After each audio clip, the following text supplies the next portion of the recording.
As many of you may not remember, the insurrection process you are suffering right now is very similar to the one that happened in my country, Chile. We've been living in hell since the 18th of October 2019. In this thread, I'm going to tell you what happened in my country in an attempt to predict the left's targets and objective during the artificial uprising in the USA. Here we go. Phase 0. Indoctrination and fabrication of the narrative. Schools and universities openly teach and portray socialism and the state as God and saviors, while capitalism as the ultimate evil. Persecution of politically incorrect figures. Disregard of facts and statistics. Establishment of armed paramilitary groups. Antagonization of economically successful figures, not even talking about rich people here. And demonization of police and military. These things are important because the young and stupid will be the cannon fodder. A demoralized political opposition will not talk, facts will be ignored, and the non-rich will demand redistribution of wealth from the rich. Send the police and or military to control the attack, gets automatic disapproval from the common folk because of demonization. In the case of the USA, from what I know, they were not so successful to antagonize the small entrepreneur of the military, but they definitely did achieve labeling the police as racist. Every other point was achieved. Well, Phase 0 is seen through pretty much in the entire Western world, so nothing new here. Let's see what happens once they launch their first strike. Phase 1. Initial attack. Destruction of the lower middle-class life. Destruction of over 40 subway stations with chemicals that are not available in Chile. Destruction of surface public transport. Hundreds of buses burned and used as roadblocks. Nationwide looting of every single store that could be looted. Destruction of large and small businesses. Destruction of basic services, emergency services, and communication towers. In Chile, they attacked ambulances and firefighters when they were off camera and achieved some blackout. They unsuccessfully tried to attack power suppliers and water treatment centers. Use of organized shock force, it was called Primera Línea in Chile, to confront police and riot control forces. Glorification of said shock force by stating that they are fighting the demonic police. Supply help to the shock force. In Chile, trucks shamelessly carried rocks, bricks, hammers, and pneumatic drills to the hordes. This is where you are. As far as I know, the subway attacks were prevented, and you even found the chemicals. Good job. But every other thing seems to have been carried out. BLM and Antifa are glorified in the media, and celebrities are taking pride in bailing looters. The destruction and overall lowering of quality of life is necessary for a future phase. So where do we move from here? Phase 2. The demands. Redirect any actual problems the country is living and blame the Constitution and its foundations. Push the narrative that the current Constitution is illegitimate, and convince the public that any problem can be solved with a new Constitution. This phase is rather short, but it's the tip of the spear, and when we talk about the common protester, you see, you just can't convince the average Joe to protest with all his energy on some problem that he has no clue how to solve. But give him something to blame, give him an answer, and the fire within him will reignite. He'll feel that he all has a purpose again.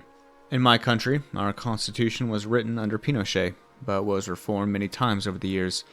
The last time it was reformed, the leftists hugged one another, saying literally, "At last, we have a Constitution that represents the people." And yet, here we are. In the case of the USA, I can totally see how the left will push the narrative that your current Constitution is racist because those who wrote it were all white. Once that is established, they will offer the solution: to strip you of all your freedoms. Phase 3.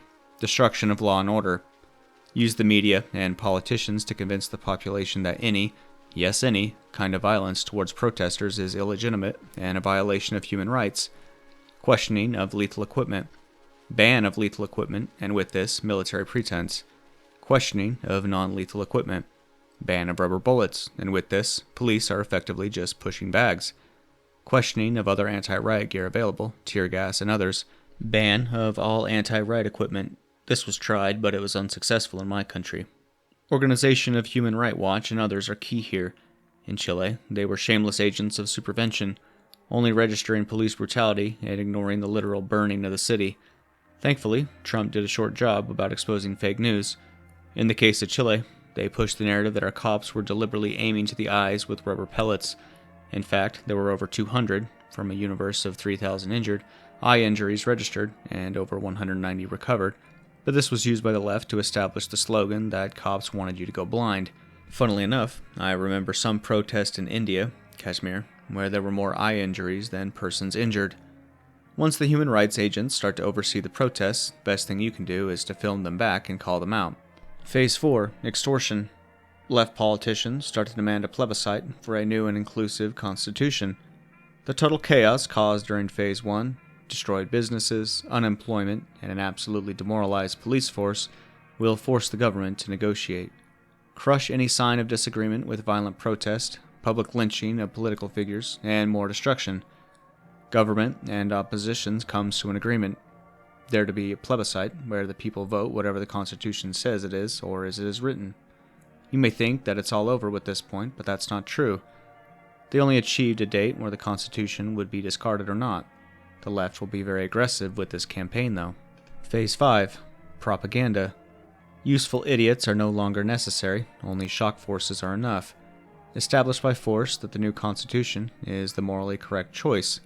Lynch anyone who objects. This is where my country is right now. My country, my city, my friends' lives. Destroyed. At this point, the public opinion still is that the morally superior choice is the new Constitution. But I've talked to many people affected by all of this, and they all agree. They were wrong. So wrong. But they cannot say a thing, or they will come burn them down. And so we wait here in my country, to the date of the plebiscite. The day where we'll find out that if all this violence and all that extortion worked or not. Realistically speaking, something like this would not work in the USA because of your self-defense laws are not as cucked as ours. But that does not mean that they cannot bring your country to ruin if that means an additional fear vote. I can tell you more details of every specific step of each phase if asked. I hope this helps. Here's how most self-defense situations turned out. Chalecos amarillos.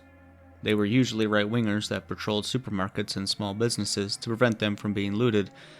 They were quite successful at first because Primera Linea did not want to be painted as the bad guys stomping through them.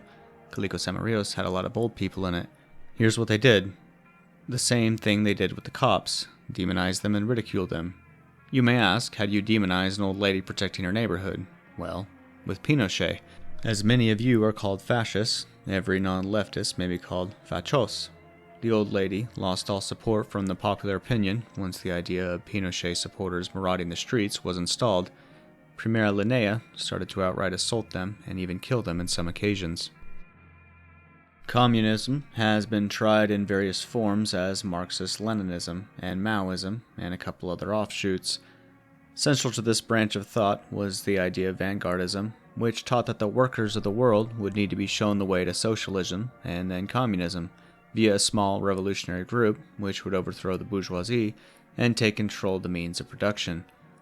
The very first problem with this becomes the composition of the revolutionary group, which was usually a mix of utopian idealist artist hippie types and the sociopathic power seekers. Because of the dynamics of the group and its beliefs being geared towards perpetual revolution, the group radicalized and begins to purge its own members. Think the communist purges of the 20th century, or the purges following the French Revolution.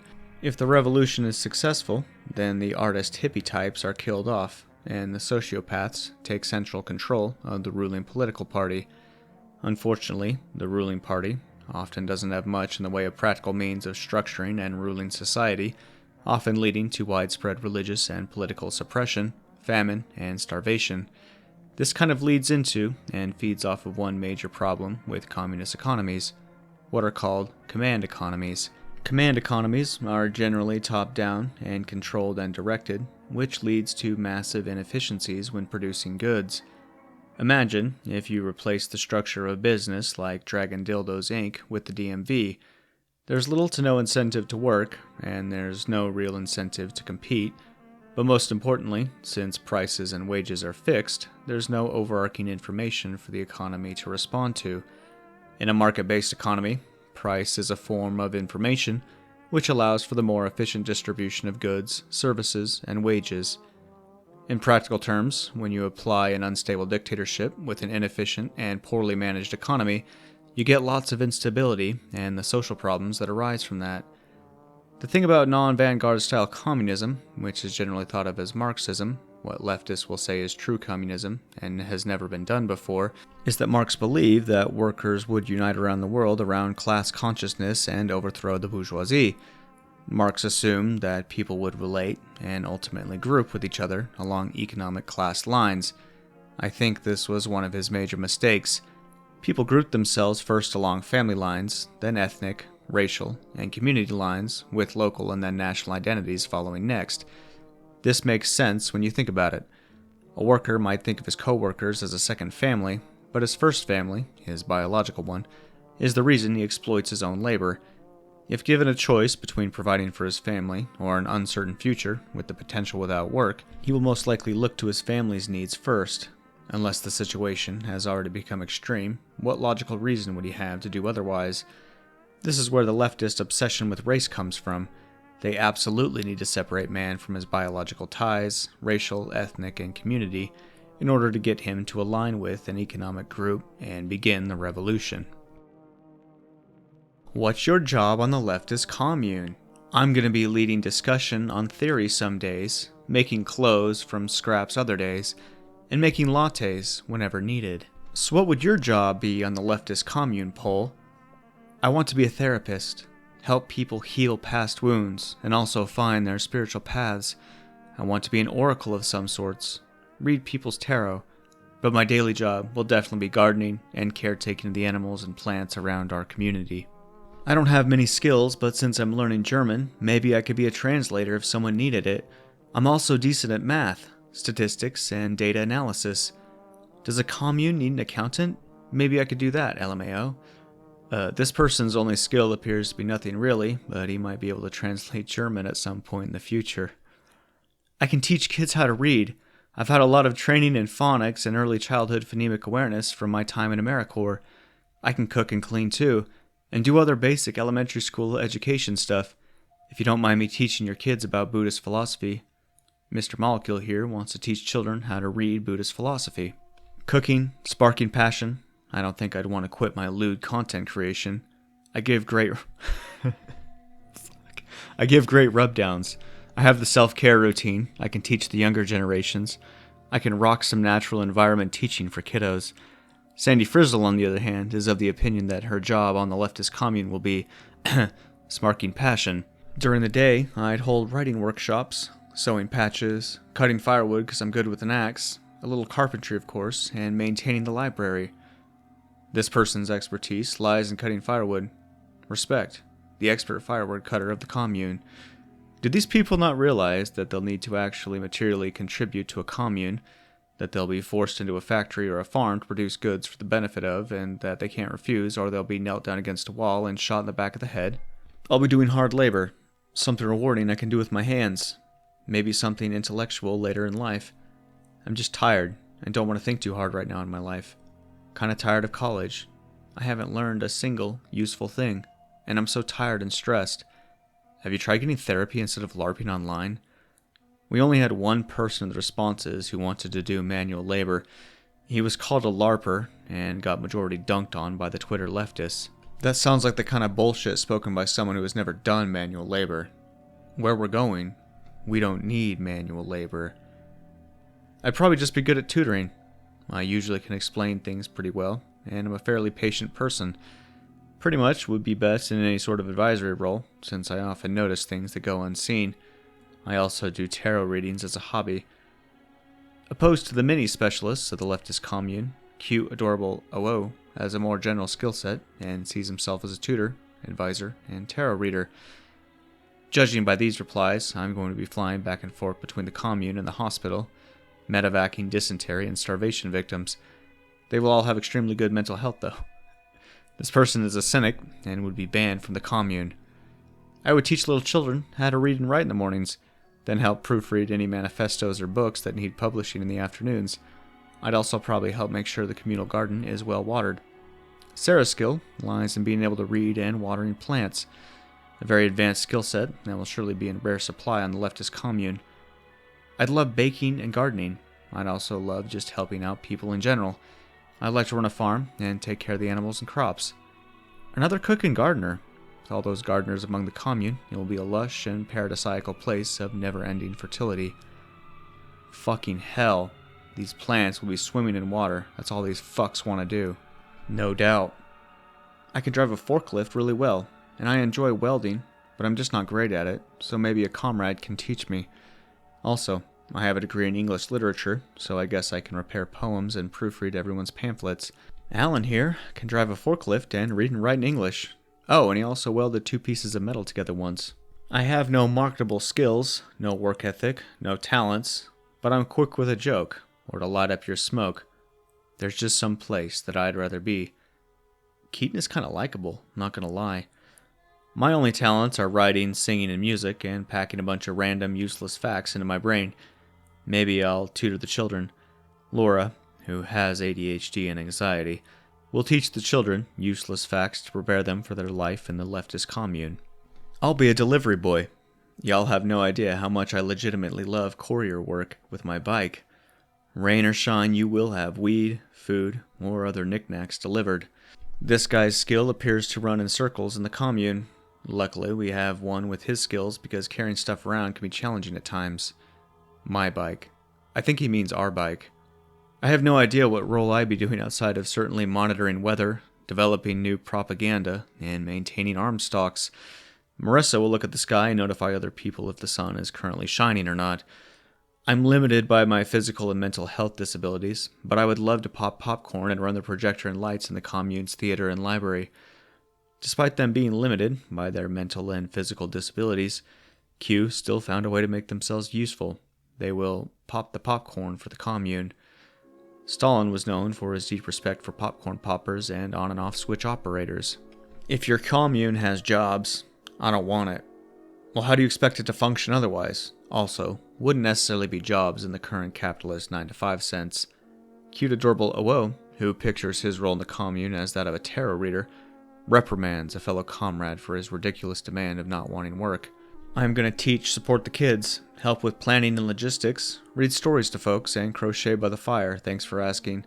Also, I'll definitely read tarot cards for anyone who asks, if only to piss off the folks in these comments.